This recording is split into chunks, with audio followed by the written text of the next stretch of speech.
موسیٰ علیہ السلام نے پوچھا یا اللہ جب تو ناراض ہوتا ہے ہمیں کیسے پتہ چلے کہ تو آج کل اپنے بندوں سے ناراض ہے؟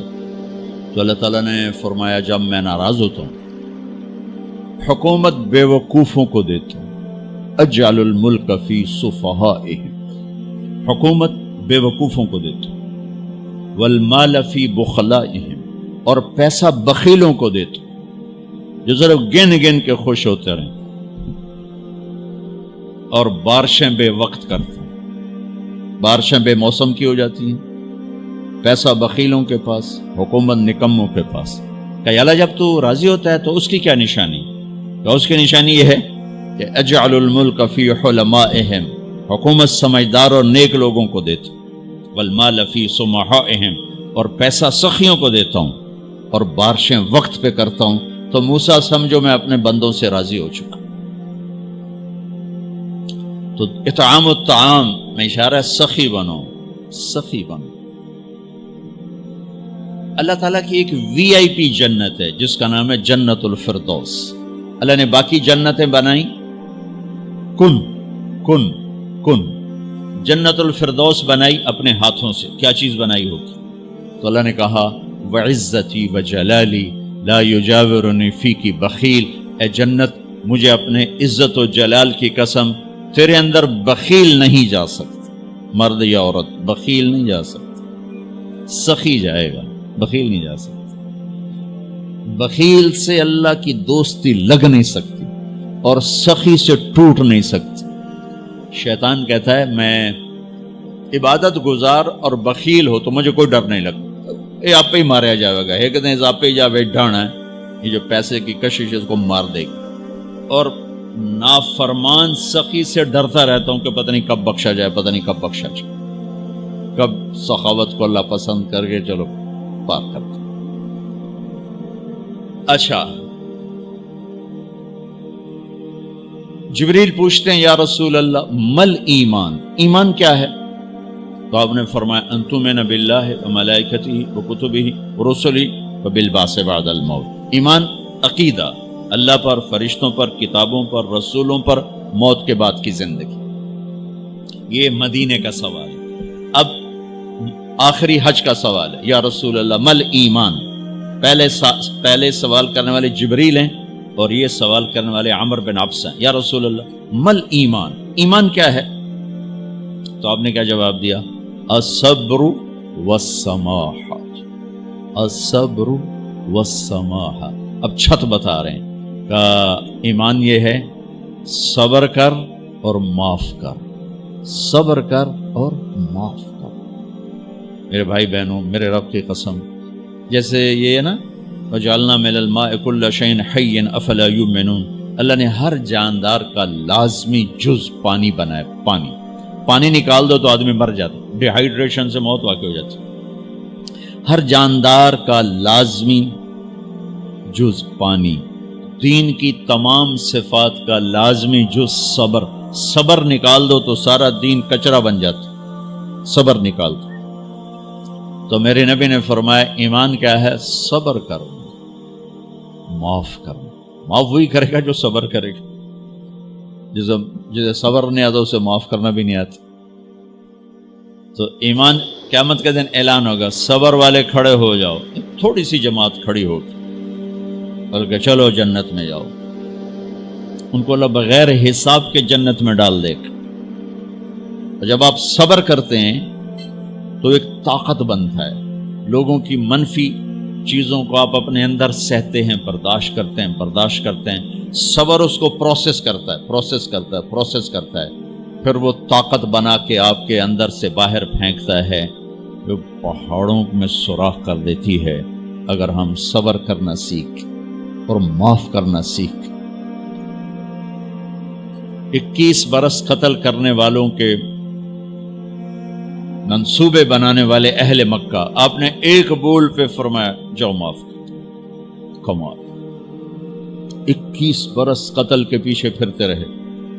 جنگ خندق کے فوراً بعد مکہ میں قحط آ گیا، تو ہمارے نبی نے 300 دینار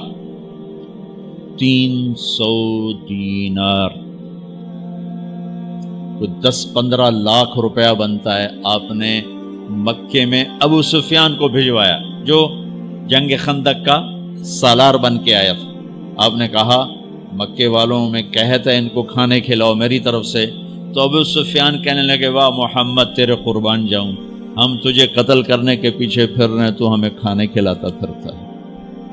یہ میرے نبی کے اخلاق ہے، میرا نبی کو معاف کرنا ہے. آپ سوئے ہوئے ہیں، آپ کی تلوار اٹھا کر ایک بدو نے آپ کے پسلی میں ماری، آپ اٹھ کے بیٹھ گئے، تو کہنے کا کون بچائے گا، یعنی میں تیار ہو جا. تو آپ نے کہا اللہ. آپ نے کہا اللہ، تو اس کا ہاتھ کانپا اور تلوار گر گئی. تب آپ نے اٹھا لی، آپ نے ایسے سیدھی کی، اب تو بچا، تو بتا تجھے کون بچائے. تو کہنے لگا میں تو ہی بچاونا ہے، اور کہیں بچاونا. تو آپ نے کہا کلمہ پڑھتے ہو؟ کہنے لگا نہیں پڑھتا. اب تو آپ اس کی گردن اڑوا دے، یہ خود ہی اڑا دیتے جو کہہ رہا میں کلمہ نہیں پڑھتا ہوں. قتل کے ارادے سے آنا ہی اس کے قتل کے لیے کافی تھا. آپ نے فرمایا کلمہ پڑھتے ہو؟ کہنے لگا نہیں. آپ نے کہا جاؤ معاف ہو جاؤ، جاؤ معاف ہو جاؤ. صحابہ کے سامنے جاؤ معاف ہو جاؤ. بھائیو، انسان اور خطا لازمی ہے، اگر معاف کرنا نہ سیکھا تو ہم خود ہی دکھی ہو کے رہ جائیں گے. لوگوں کے زخم بھلا دو، اللہ پہ ڈال دو، اللہ صلہ دے گا، زندگی پرسکون ہو جائے گی. دیکھو ہم اپنے یہ کرتے پر داغ نہیں لگنے دیتے، اپنے بس سے داغ. کھانا کھانے بیٹھو، نیپکن، یہ دیکھو ابھی نیپکن پڑے ہوئے اے رکھو، اگو رکھو توڑے چولے تو کوئی سالن نہ ڈھے پاوے، ٹھیک یہ تو پھر بھی دھل جائے گا. لیکن یہاں داغ لگا، کبھی نفرت کا، کبھی غصے کا، کبھی انتقام کا، کبھی حسد کا، کبھی بغض کا، کبھی کینے کا. انسان سب سے زیادہ اپنی ذات سے محبت کرتا ہے. یہ معمولی سے کپڑے کو داغ سے بچاتے ہو، جو سب سے قیمتی چیز ہے دل، جو بادشاہ ہے، اسے بھی تو صاف ستھرا رکھو. جیسے ہم لاکھ زور لگا لیں، ہم کپڑے کو میل سے نہیں بچا سکتے. لاکھ زور لگا لو، لوگوں کے منفی رویے آپ کو توڑے بغیر نہیں چھوڑیں گے. لہذا کیا کرو؟ نبی والا معاف کرو، معاف کرو، دل کو صاف کرو، دل کو صاف کرو، دل کو صاف کرو، صبر کرو، معاف کرو. میرے نبی نے فرمایا، میرے بیٹے انس، ایک بہت بڑی سنت بتاؤں، بہت بڑی سنت. داڑھی سنت ہے، پگڑی سنت ہے، سفید لباس سنت ہے. بہت بڑے کا لفظ مجھے یہیں یاد ہے، ہو سکتا ہے کہیں اور بھی ہو. میرے بیٹے انس، ایک بہت بڑی سنت، اگر تو یہ سنت پہ عمل کر گیا تو جنت میں میرا ساتھی ہو جائے گا. جو بھی کر لے، جو بھی، وہ جنت میں میرا ساتھی ہو جائے گا. ذالک من سنتی ومن احب سنتی فقد احبنی ومن احبنی کان معی فی الجنہ. میرا جنت کا ساتھی جو اس سنت پہ عمل کر گیا. کیا ہے یا رسول اللہ؟ یا بنی ان قدرت، اگر تو کر سکے. اشارہ ہے کم تنو اوکھا دسن لگا، سوکھا نہیں ہے.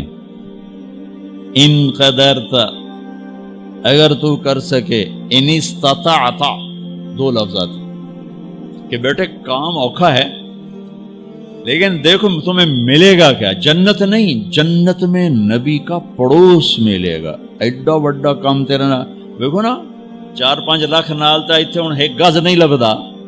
تو کوئی بندہ بوجھ پا کے آ جائے ₹1,00,000 دا 2,000 گز دا بنگلہ لے دیو تو اکثر پاگل خانے گلو ہیں. جنت کا مل جانا بھی بہت بڑی بات ہے، پر جنت میں نبی کا ساتھ ملنا کوئی سوکھا کم تو نہیں ہوئے گا، ہے کری تو پسینہ آئے گا. آپ نے فرمایا بیٹے ان قدرتا، زور لگے گا. ان تصبح و تمسی، ساری زندگی کرنا پڑے گا، ساری زندگی کرنا پڑے گا. داڑھی تو ایک دفعہ رکھ لی ہے، اب تھوڑی صفائی ستھرائی ہے، لیکن یہ روزانہ کرنا پڑے گا، صبح شام کرنا پڑے گا، ساری زندگی کرنا پڑے گا. اور تو اس میں تھکے گا. کیا ہے؟ وَلَيْسَ فِي قَلْبِكَ غِشٌّ لِأَحَدٍ فَافْعَلْ. صبح و شام اس دل میں کسی کی نفرت نہ آنے دینا، کسی کے لیے بغض نہ آنے دینا، کسی کا کھوٹ نہ آنے دینا، کسی سے کینہ، غش، سارے الفاظ کو اپنے اندر سمیٹے ہوئے. اور میرے نبی کی عجیب بات، لے احد، لے احد، لے احد، کسی بھی انسان، مسلمان نہیں کہا، مومن نہیں کہا، نیک آدمی، نیک عورت نہیں، کسی بھی انسان، لے احدن. آج لے احد 7 ارب انسانوں پہ بولا جا رہا ہے. میرے نبی فرما رہے ہیں میرے بیٹے، دنیا کے تمام انسانوں سے دل صاف رکھنا. کیا ہوگا؟ کہیے تو جنت میں میرا ساتھی بن جائے.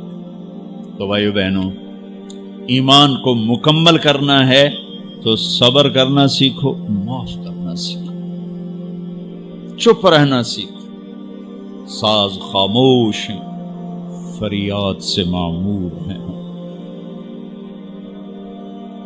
جواب دینا تو کیا مسئلہ ہے، طاقت چپ رہنے پہ لگتی. کوئی ابھر جائے، بیٹا ابھر جائے، بیوی ابھر جائے، خامد ابھر جائے، چپ ہو جاؤ، گزار دو اس طوفان کو. واپسی میں ایمان کی وہ اللہ حلاوت مٹھاس دے گا، ساری زندگی محسوس کرتے پھرو. یہ صفت بھی معاشرے میں کوئی نہیں، نہ کوئی معاف کرنا جانتا ہے، نہ کوئی صبر کرنا جانتا. تو یہ میں وہ چیزیں بتا رہا ہوں جو معاشرے میں کوئی نہیں ہے. میں اور آپ کر لیں گے تو ہماری قیمت بڑی لگ جائے گی. تو اسلام کی ابتدا بھی بتا دی، انتہا بھی بتا دی. ایمان کی ابتدا بھی بتا دی، انتہا بھی بتا دی. یہ شروع ہوتا ہے عبادات سے، عقائد سے، اور مکمل ہوتا ہے اخلاق پر، درگزر پر، اخلاق کی تمام صفات پر.